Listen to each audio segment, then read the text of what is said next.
Продолжуваме со утринската програма на Телма. Следен гостин е Дејан Бешлиев, извршен директор на Македонска-руска стопанска комора. Господине Бешлиев, добре дојдовте во студиото. Добро најдов. Последните информации во врска со продлабочената безбедносна криза која од вчера е воена криза на истокот во Украина по нападот на Русија. Македонија рече дека ќе се приклучи на ЕУ санкциите и засега ќе остане во тој опсек санкции што се однесуваат само на банкарските сметки и некој помал. Меѓутоа, прашање е како на тоа ќе одговори Москва и како во таа смисла ќе бидат засегнати македонско-руските економски односи во генерална смисла. Да, по вчерашната одлука на нашата влада, Македонија се приклучи кон санкциите кои што ги предложи и ќе ги спроведува Европската унија, кои што не многу се разликуваат од оние на Соединетите Американски држави кон Руската Федерација. Во однос на тоа што тоа ќе значи за нашата земја, прашањето е како сега тоа ќе го гледа Русија и претпоставувам дека Руската Федерација во согласно со сегашните нивни чекори на оние земји кои им наметнувале санкции, спроведувале контра санкции. Прашањето ќе биде во каков обем и колку долго тие ќе ни бидат поставени. На што ќе се однесуваат исто така. Доколку ние земеме предвид дека во главном извезуваме земјоделски производи, прехранбени производи и лекови, извезуваме и определени автомобилски делови. Зборувам како носители на нашиот извоз. Дел од тоа сигурно ќе биде опфатено. Се надевам дека не се, бидејќи за Република Северна Македонија само како податок 1/3 од вкупното земјоделско производство ние го пласиравме на рускиот пазар. Добро, трговската размена меѓу Македонија и Русија минатата година застана на бројка од 233 милиони долари, ако е точна информацијата што ја најдов во статистиката, при што Македонија има голем дефицит. Извезуваме стоки вредни околу 57 милиони долари, а увезуваме стоки вредни 176 милиони. Значи, на прв чекор би страдал нашиот извоз на земјоделски производи, рековте лекови и некои автомобилски делови. Да. Она што е можеби поважно, дали во некоја фаза од санкциите би бил запрен и рускиот увоз во Македонија на нафта и газ, што се чини важно за Македонија како енергенс.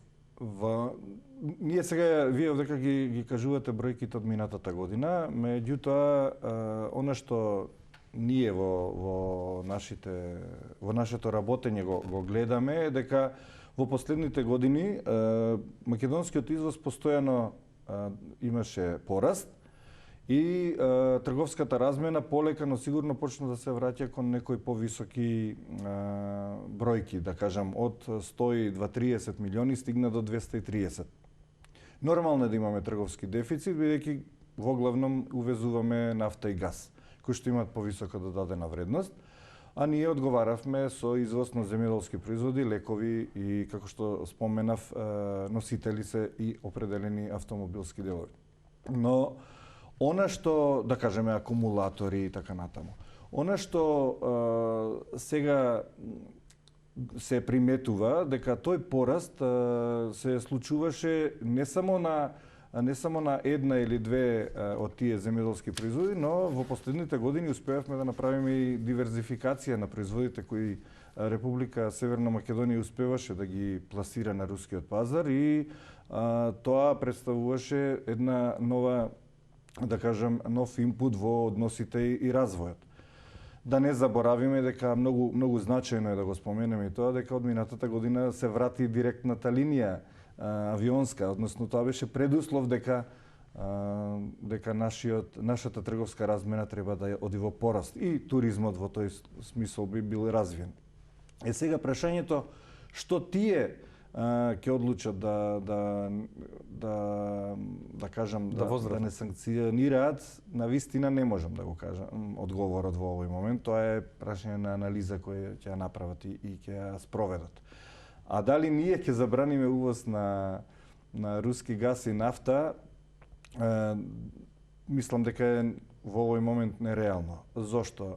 Дури и кога беа и претходните санкции од Европската Унија и од Соединетите држави, рускиот газ и нафта доаѓаа до европскиот пазар. Значи, сепак тоа беа санкции и од едната и контрасанкции од другата страна, но каде што беа иземени определени производи, стоки, добра, да кажеме, кои што на едната или на другата страна им комбинираа сепак да постојат и да бидат на пазарот непречено. Не очекувам, ние во овој момент, колку што се нашите податоци во Македонско-руска стопанска комора, околу 100% увезуваме газ и нафта за нашите потреби во земјата. Да, одат преку други конектори, не се тоа директно, но доаѓаат преку Турција, Бугарија и така натаму. Дури и преку Грција што ќе дојде исто така руски газ во овој момент велам. И тоа се не баш така едноставни процеси да ние и количини кои навистина и се потребни во Македонија и без кои би било многу тешко. Знаете како сега, не е добар моментот апсолутно, но во даден момент сето тоа ќе мора да застане, а ние ќе мораме да продолжиме да работиме и да функционираме. И да живееме, да. Така. Бизнисот секогаш го бара својот пат, како. Така, имајќи ги предвид бројките што ги спомнавме, 233 милиони долари размена во минатата година, имајќи предвид тоа што го велите Русија прво добро ќе изанализира, па ќе се одлучи како ќе возврати на санкциите на кои се приклучува и Македонија. Каква е проценката за вкупните економски односи меѓу двете држави, имајќи го предвид и воспоставувањето повторно на авионската линија и тој подем кој е сега прекинат поради војната? Да, но сам се наметнува одговорот. Значи, ќе биде негативно влијанието. Мислам, имате ли прогнози ако војната и санкциите потраат, колку би биле, например, за една година штетите, на колку би се свела таа трговска размена и како би се одвивале економските односи? Да бидам искрен, толку долгорочна прогноза не. Она што би сакале да го соопштиме дека дај Боже што се вели да ова заврши веднаш, бидејќи гледано од економски аспект, навистина ќе се одрази многу силно. Да не се повторувам, сите веќе знаеме дека ќе влија и на храна, и на трошоци на живот, на работење и така натаму, но минимален период би бил од 6 месеци до една година дека ќе има нарушување на тие текови.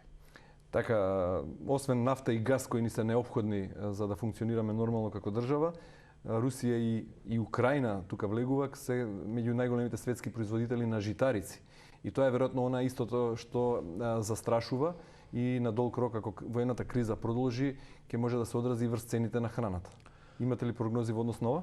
Да, видете, точно тие се најголемите светски извозници и веќе неколку години поред руската економија не беше нејзин број еден продукт за извоз нафтата и гасот, туку тоа стана пшеницата. Тоа е еден, да речеме, фактор кој на светско ниво ќе се одрази во однос на храната и неминовно ќе не погоди и нас.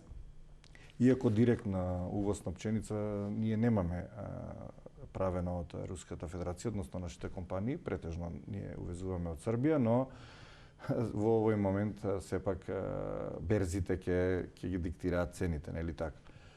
Ќе видиме како тоа ќе делува. Податоците се дека нивната економија од она што светските аналитичари го зборуваат е дека од завчера Кина потврдила дека ќе ги превземе нивните вишоци на она што го произведуваат, не само на пшеница, исто така и на газ. Значи, тие имаат резервна варијанта. Како тоа понатаму Европа ќе го поднесе, а во таа смисла и ние, ќе покаже времето, но ќе имаме проблеми, да. Рековте, 1/3 од земјоделското производство завршува на рускиот пазар, завршуваше на рускиот пазар. Да. Дали земјоделците наши имаат алтернатива? Да, тоа е добро прашање. Или најмногу ќе претрпат тие штета? Тоа е штета? добро прашање. Квалитативно и квантитативно во она што го произведувавме можевме да пласираме и пласиравме на рускиот пазар и на пазарите во, да кажеме, од бивша Југославија.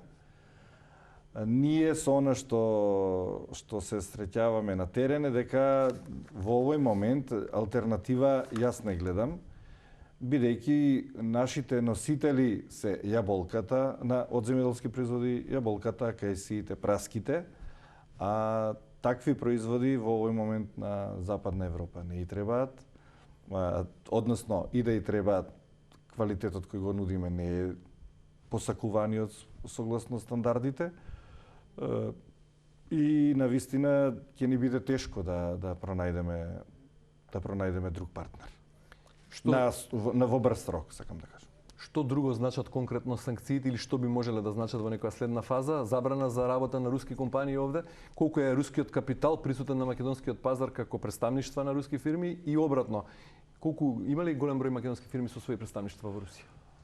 Не, немаме голем број на македонски компании, тоа се мал број на компании кои имаат своји представништва таму. А овдека во нашата земја, во руски компании работат со како домашни компании се регистрирани и претежно се во енергетскиот и рударскиот сектор. И тоа е не верувам дека ќе добијат забрана за работа, мислам дека тоа кој не го посакува во овој момент.